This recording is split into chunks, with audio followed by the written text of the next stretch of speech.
we welcome you to the Divine Connection. Divine connection में हम आपका स्वागत करते हैं। You know, in our 30-minute program, we share about how our lives can be transformed when we are connected with God. इस 30 minute के programme में हम आपको बताते हैं कि जब हम परमेश्वर के साथ में जुड़ते हैं तो किस तरह से हमारा जीवन पूरी तरह से बदल जाता है। Thank you for being with us, and I hope that our time would be a blessing to both of us mutually. हमारे साथ जुड़ने के लिए धन्यवाद, और मैं आशा करता हूं कि हमारे ये समय हम दोनों के लिए निश्चय बहुत ही आशीषित होगा। If you've been watching our program regularly, and thank you, many of you are watching, we've been talking about people who had an encounter with Jesus. अगर आप हमारा प्रोग्राम नियमित रूप से देख रहे हैं तो आपको पता होगा कि हम ऐसे लोगों के बारे में चर्चा कर रहे हैं जो यीशु मसीह से उस समय मिले थे। And when people met Jesus, their life was influenced and their lives was transformed. और जब लोग यीशु से मुलाकात करते थे तो उनका जीवन प्रभावित होता था और उनका जीवन पूरी तरह बदल जाता था। People who met Jesus were never the same. जिन लोगों ने यीशु से मुलाकात की थी वो फिर पहले जैसे व्यक्ति नहीं रहे। That is very encouraging and promising to all of us today. और ये आज हमें बहुत ही प्रोत्साहित करने वाला और प्रतिज्ञा देने वाला है। What we are talking about is not the miracles Jesus performed. यीशु ने जो चमत्कार किए थे हम उस पर चर्चा नहीं कर रहे हैं। I am sure in many of the miracles, Jesus did wonderful things and helped people. There is no doubt about that. मैं निश्चित जानता हूँ यीशु ने उस समय बहुत से चमत्कार किए थे, लोगों की मदद की थी, इसके बारे में कोई भी संदेह नहीं है। What we are looking at is not the miracles per se, but at the meeting with Jesus Christ. We spoke about Nicodemus who met Jesus. We spoke about the Samaritan woman who met Jesus. हम यहाँ पर उन लोगों के बारे में चर्चा कर रहे थे जिन्होंने यीशु से मुलाकात की। हमने निकोदेमुस जो यीशु से मिला था उसके बारे में देखा, सामरी स्त्री जो यीशु से मिली थी उसके बारे में देखा। And today we want to look at a very interesting passage and a very important passage from the Gospel of John chapter 8. और आज हम बहुत ही महत्वपूर्ण ऐसा वचन भाग देखने वाले हैं यूहन्ना का सुसमाचार अध्याय 8 से। And in the 8th chapter, when you read verses 1 to 11, we see this wonderful incident taking place in the life of Jesus and in the life of the adulterous woman. और अगर आप यूहन्ना का अध्याय 8 वचन 1 से 11 में देखें तो आप पाएंगे हम यहाँ पर देखते हैं कि यीशु के जीवन में एक महत्वपूर्ण घटना हुई जब वो उस व्यभिचारी स्त्री से मिले। And the teachers of the law and the Pharisees, they brought this woman to Jesus Christ. और व्यवस्थापक जो थे और जो फरीसी थे वो लोग स्त्री को यीशु के पास लेकर आए। They said this woman is caught in adultery. According to the law of Moses, she has to be stoned to death. और उन्होंने कहा कि स्त्री को व्यभिचार करते हुए रंगे हाथ पकड़ा गया है और मूसा की व्यवस्था ये कहती है कि स्त्री पर पथरवाह करके स्त्री को मार दिया जाए। They were trying to test Jesus according to the Bible. Bible के अनुसार वो तो यहाँ पर यीशु को परखना चाहते थे, उसकी परीक्षा कर रहे थे। And Jesus knew clearly that they were trying to test him. और यीशु बिल्कुल स्पष्ट जानते थे कि वो तो उसकी परीक्षा कर रहे हैं, उसे परख रहे हैं। Jesus knew that they were testing him, and he said, if any of you who are without any sin, you be the first one to throw the stone at her. यीशु जानते थे कि उसकी वो परीक्षा कर रहे हैं, इसलिए यीशु ने कहा कि यदि तुम में से ऐसा कोई है जिसने कोई पाप न किया वो पहला पत्थर मारे। And then he began to bend down and write on the ground. और फिर उसके बाद वो झुककर जमीन के ऊपर कुछ लिखने लगे। So people all were looking at what he was writing and looking at Jesus and this woman. और जो लोग हैं वो तो देख रहे थे कि यीशु क्या लिख रहे हैं और वो स्त्री को भी देख रहे थे। Slowly, one by one, they started to leave the place. और फिर धीरे धीरे एक एक करके वो उस जगह से चले जाने लगे।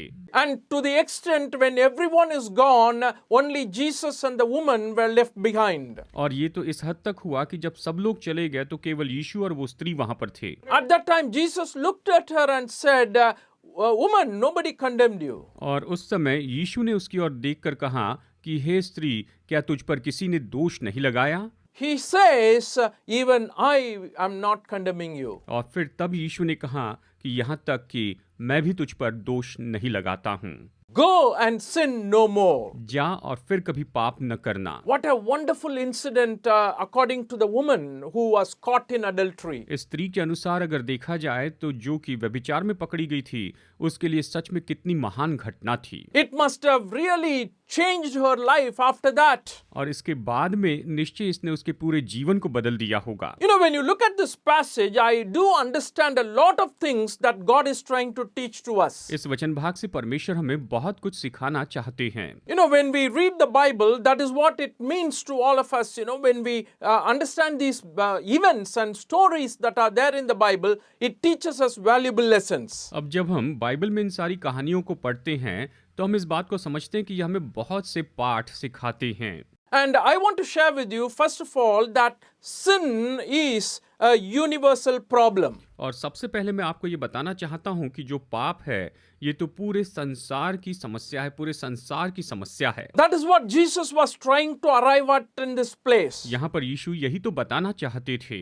He was looking at the crowd. वो तो भीड़ को देख रहे थे He was looking at the woman who was caught in adultery. और उस स्त्री को देख रहे थे जो कि व्यभिचार में पकड़ी गई थी। And everyone wanted to kill her and stone her. और हर कोई उसे पत्थरवा करके मारना चाहता था। But Jesus said, any one of you who is without sin, you be the first to throw the stone at her. लेकिन यीशु ने कहा यदि तुम में ऐसा कोई है जिसने कोई पाप न किया वो पहला पत्थर मारे। And what happens is every one of them left. और क्या हुआ देखिए, वो सब जो उस पर पत्थरवा करने के लिए आए थे वो सब के सब चले गए। That clearly shows that, hey, sin is a universal problem. Not even one person can stand there and say, I am faultless. ये इस तरह से बताता है कि पाप तो पूरे संसार की समस्या है। वहां पर एक भी व्यक्ति खड़े रहकर नहीं कह पाया कि मैंने कोई पाप नहीं किया। And we can see from that incident, not even one person was there to condemn her. और इस घटना से हम देखते हैं कि वहां पर एक व्यक्ति भी नहीं था जो उसके ऊपर दोष लगा सके। What can we conclude here? यहाँ पर क्या निष्कर्ष है? What does the Bible say about it? Bible इसके बारे में क्या कहती In the है? book of Romans chapter 3 verses 9 to 12 we read like this. Romeo अध्याय 3 वचन 9 से 12 में हम पढ़ते हैं, What shall we conclude then? Do we have any advantage? Not at all. For we have already made the charge that Jews and Gentiles alike are all under the power of sin. As it is written, there is no one righteous, not even one. There is no one who understands. There is no one who seeks God. All have turned away. They have together become worthless. There is no one who does good. Not even one. Romeo अध्याय 3 वचन 9 से 12 पढ़ते हैं, तो फिर क्या हुआ? क्या हम उनसे अच्छे हैं? कभी नहीं, क्योंकि हम यहूदियों और यूनानियों दोनों पर दोष लगा चुके हैं कि वे सब के सब पाप के वश में हैं। जैसा लिखा है, कोई धर्मी नहीं, एक भी नहीं, कोई समझदार नहीं, कोई परमेश्वर का खोजने वाला नहीं, सब भटक गए हैं, सब के सब निकम्मे बन गए हैं, कोई भलाई करने वाला नहीं, एक भी नहीं। इस तरह से यहाँ पर ये वचन बताते हैं। And Bible through Apostle Paul in this chapter very clearly proves and shows not one person is righteous in themselves. और बाइबल में प्रेरित पौलुस के द्वारा यहाँ पर बहुत ही स्पष्ट रूप में बताया गया कि कोई भी व्यक्ति अपने आप में धर्मी नहीं है। And what do you think about yourself today? आज आप अपने बारे में क्या सोचते हैं? Do you think I'm someone who is perfect and righteous? क्या आप ये सोचते हैं कि मैं तो सिद्ध हूँ, मैं तो धर्मी हूँ? I have never committed any sin. Can any one of us say that? क्या हम में से कोई ये कह सकता है कि मैंने जीवन में कभी कोई पाप नहीं किया है? Oh, you cannot. नहीं कह सकते हैं। You know why? Bible very clearly puts all mankind into this one category. Hey, sin is a universal problem. Every one of the human beings have sinned. Bible हम सब मनुष्य को निश्चय इस एक कैटेगरी में रखती है कि पाप तो संसार की समस्या और सब ने पाप किया है। In the same chapter, Romans 3:23 very bluntly puts this message clearly.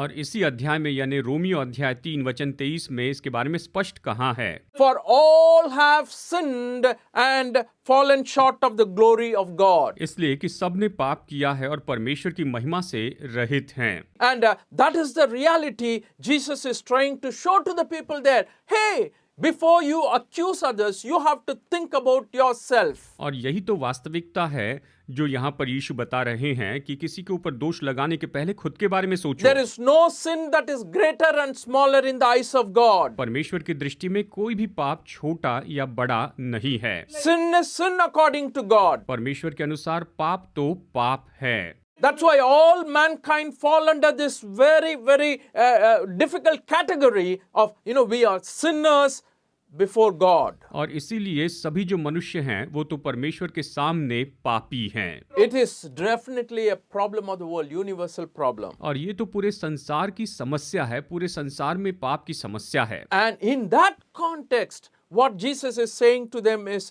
they came to Jesus and they started saying, Moses' law says that such a woman should be stoned to death. और इसी संबंध में वो यीशु के पास आकर कहने लगे कि मूसा की व्यवस्था कहती है कि ऐसे स्त्री को पथरवा करके मार दिया जाए। And Jesus here, he is trying to show to us clearly that the laws of God ought to be obeyed according to God's intentions. यहाँ पर यीशु स्पष्ट बताते हैं कि परमेश्वर के उद्देश्यों के अनुसार परमेश्वर की व्यवस्था का पालन किया जाना चाहिए। Why did God give the law? परमेश्वर ने ये व्यवस्था क्यों दी थी? So that we can follow His laws and become better in our lives. ताकि हम उसकी व्यवस्था का पालन कर सके और अपने जीवन में बेहतर हो सके। When you follow God's laws, because He has created us and He has known us, His laws are definitely wholesome and are very useful for changing our lives to make it better.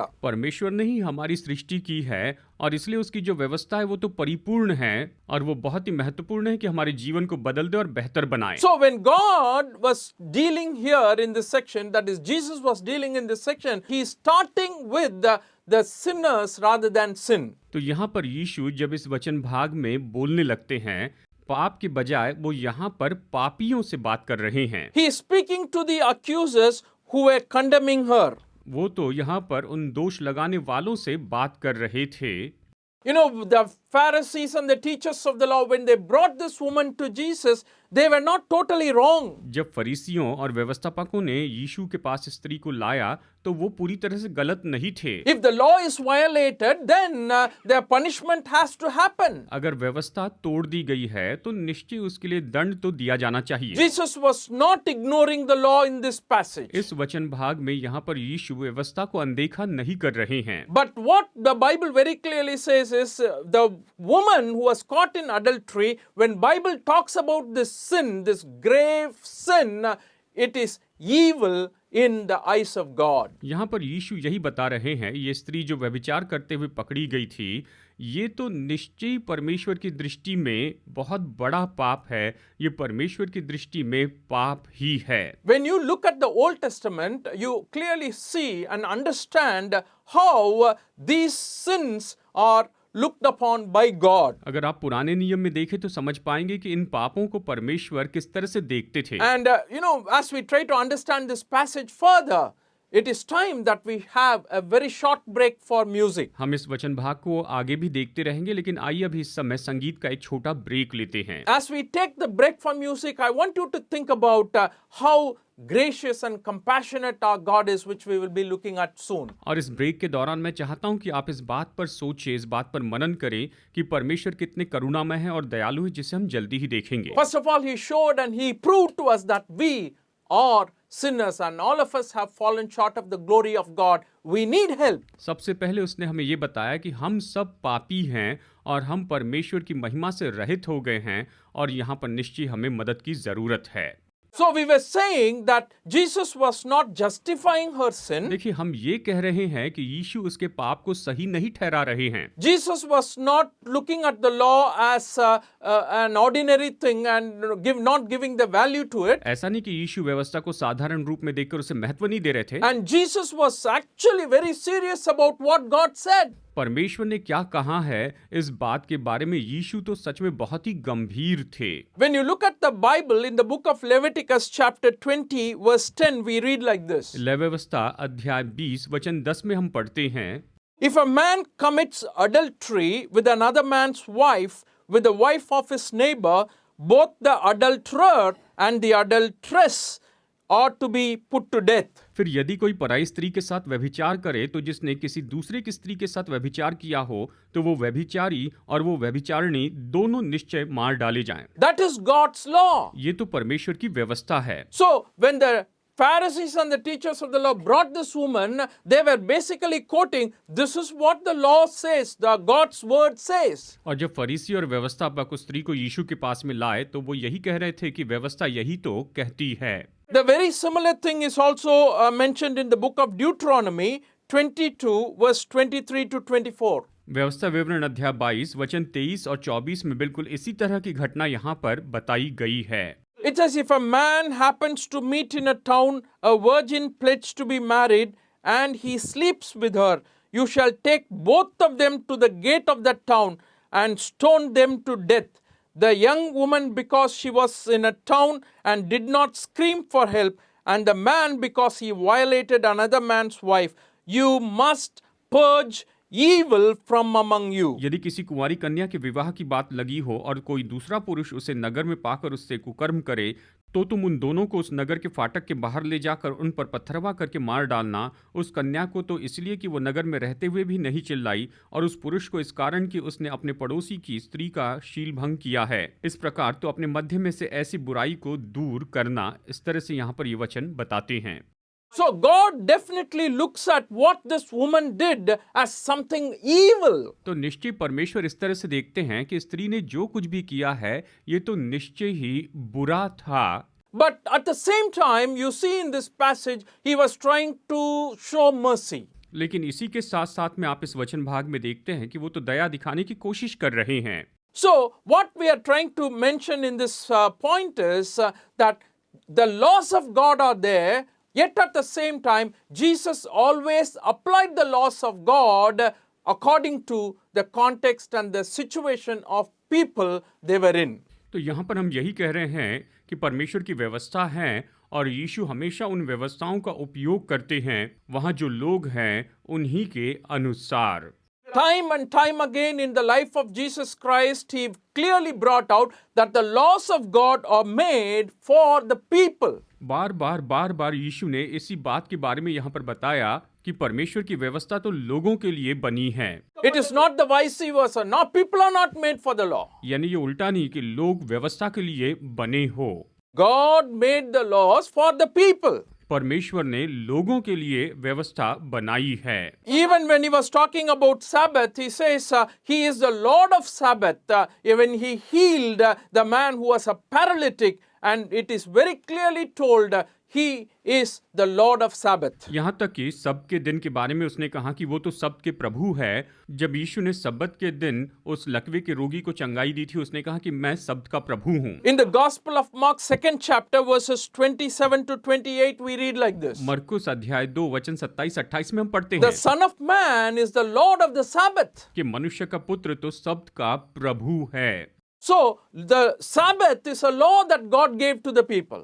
तो सब्बत तो वो व्यवस्था है जो परमेश्वर ने लोगों को दी थी। So here Jesus is showing to the people that he is above the law, or he is always trying to implement the law according to the intention of God. यहाँ पर यीशु बता रहे हैं कि वो व्यवस्था के ऊपर में है और वो परमेश्वर की इच्छा के अनुसार व्यवस्था का उपयोग करते हैं। So here people are interested in just accusing others who are in sin. यहाँ पर लोग तो केवल इस बात में दिलचस्पी लेते हैं कि पाप में पड़े हुए लोगों के ऊपर में वो दोष लगाते जाएं। I am sure in our life we have met people like that. मैं जानता हूँ हम अपने जीवन में ऐसे लोगों से मिल चुके हैं। And they always point their fingers at others. और वो तो हमेशा दूसरों के ऊपर में अपनी उंगली उठाते हैं। And they are not worried about themselves. पर वो अपने खुद के बारे में कोई चिंता नहीं करते हैं। They are always interested in proving other people's sins. वो हमेशा दूसरे लोगों के पापों को साबित करने में दिलचस्पी लेते हैं। And that is what is happening here in this passage. और इस वचन भाग में यही हो रहा है। And what did Jesus do? और यीशु ने क्या किया? He was showing mercy to the one who was suffering. और जो दुख उठा रहा था उस व्यक्ति के ऊपर यीशु ने दया दिखाई। He showed very clearly, you are suffering, but I do not want to condemn you. और उसने ये स्पष्ट बताया कि तुम दुख उठा रही हो लेकिन मैं तुम पर दोष नहीं लगाना चाहता। Probably she felt very shameful. शायद उस स्त्री ने वहां पर बहुत शर्मिंदगी महसूस की होगी। Oh, everybody knew that I am an adulterous woman now. कि अभी सबको पता चल गया कि मैं एक व्यभिचारिणी हूँ, It is brought to the public forum. और ये तो सब लोगों के सामने बिल्कुल लाया गया था। I don't know what I am going to do. मुझे पता नहीं मैं क्या करूंगी। Is there any hope for me in the future? क्या भविष्य में मेरे लिए कोई आशा है? Oh, that was what was going on in her mind. उसके मन में बस यही तो चल रहा था। And in that situation, Jesus was very gracious to her by saying, "Woman, I don't condemn you. Go and sin no more." उस परिस्थिति में यीशु ने उसके ऊपर दया की और कहा कि हे स्त्री, हे नारी, मैं तुझ पर दोष नहीं लगाता, जा फिर पाप न करना। What you and I need to know is from this passage, the woman never tried to justify herself. इस वचन भाग से हम देखते हैं कि उस स्त्री ने कभी खुद को धर्मी या सही ठहराने की कोशिश नहीं की थी। If you look at the Old Testament passages, both the man and the woman are to be stoned. अगर आप पुराने नियम के वचन भाग को देखें तो यहाँ पर बताया गया है कि दोनों को, यानी उस स्त्री और उस पुरुष दोनों को पत्थरवा करके मारना चाहिए था। And many commentators they write, these people brought only the woman. Where was the man then? बहुत से कमेंटेटर इस रीति से लिखते हैं कि ये जो लोग थे, इन्होंने केवल उस स्त्री को लाया, उसके साथ व्यभिचार करने वाले पुरुष कहाँ थे? So that was the situation, and Jesus was gracious and compassionate to this woman. यानी ये परिस्थिति थी, यीशु ने स्त्री पर दया की और उस पर अनुग्रह किया। She was very remorseful of what she has done. उसने जो किया उसके लिए वो बहुत ही खेदित थी। Probably she was looking for a second chance to live a better life. शायद वो देख रही थी कि ये बेहतर जीवन जीने के लिए उसको दिया गया दूसरा मौका है। And in that situation, Jesus is trying to offer her a new life again. और ऐसी परिस्थिति में यीशु यहाँ पर उसे फिर से नया जीवन प्रदान करते हैं। Dear friends, that's the kind of Jesus we have. That's the kind of God we have. प्यारे दोस्तों, हमारे यीशु ऐसे ही, हमारे परमेश्वर ऐसे ही हैं। You know, the God of the Bible, what it says in Isaiah chapter 42 verse 3. यशायाह अध्याय 42 वचन 3 में बाइबल के परमेश्वर क्या कहते हैं? A bruised reed he will not break, and a smoldering wick he will not snuff out. In faithfulness he will bring forth justice. कुचले हुए नरकट को वो न तोड़ेगा और न टिमटिमाती बत्ती को बुझाएगा, वो सच्चाई से न्याय चुकाएगा। So a bruised reed he will not break. कुचला हुआ नरकट जो है उसे वो कभी नहीं तोड़ेगे। Oh, they are weak and there is nothing almost, but he doesn't just cliff and throw them off. वो तो कमजोर है और उसमें कुछ भी नहीं, लेकिन वो ऐसे तोड़कर उसे नहीं फेंकेंगे। This God loved these people, such a people. परमेश्वर ऐसे लोगों से प्रेम करता है।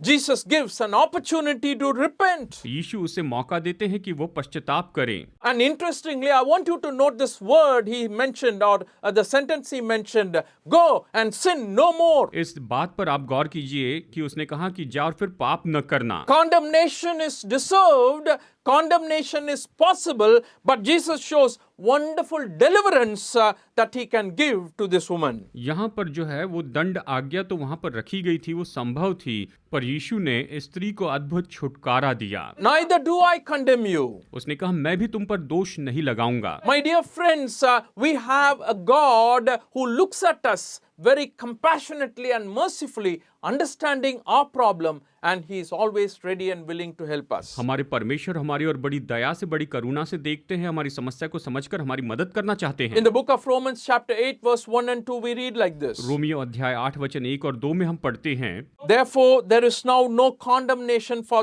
those who are in Christ Jesus, because through Christ Jesus the law of the Spirit who gives life has set you free from the law of sin and death. अतः अब जो मसीह यीशु में है उन पर दंड की आज्ञा नहीं, क्योंकि वे शरीर के अनुसार नहीं वरन आत्मा के अनुसार चलते हैं, क्योंकि जीवन की आत्मा की व्यवस्था ने मसीह यीशु में मुझे पाप की और मृत्यु की व्यवस्था से स्वतंत्र कर दिया है। इस तरह से ये दो वचन हमें बताते हैं। My dear friends, I want to tell you, this is the usual way Jesus handled sinners.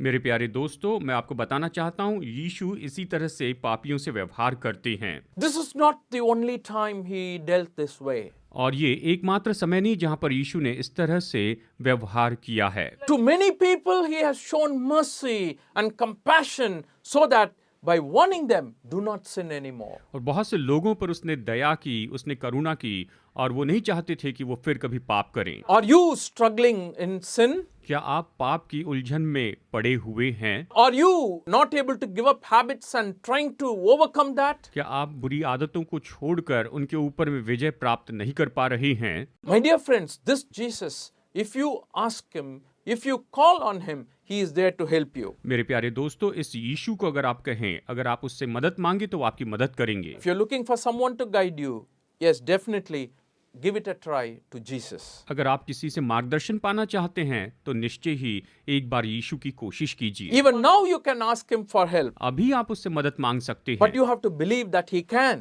लेकिन आपको विश्वास करना होगा कि वो मदद कर सकते हैं। That's very ये important. बहुत ही महत्वपूर्ण Only है। then he can help you. केवल तब वो मदद करेंगे। You know, when you believe he can help you, जब आप विश्वास करते हैं कि वो मदद कर सकते हैं, sure, he is available and he is always a merciful and compassionate God. मैं निश्चय जानता हूँ कि वो उपलब्ध है और वो दयालु और करुणा में परमेश्वर हैं। I'm sure this adulterous woman would never have forgotten what Jesus has done to her.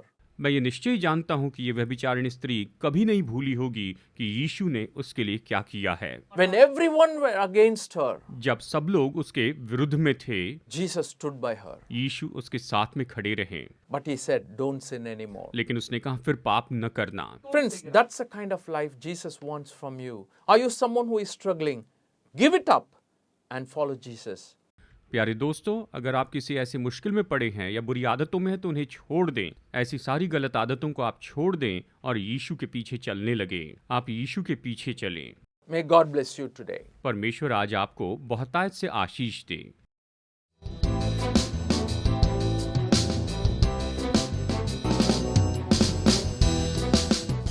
Study the Word of God in a private and personal way through our online study website. Contact number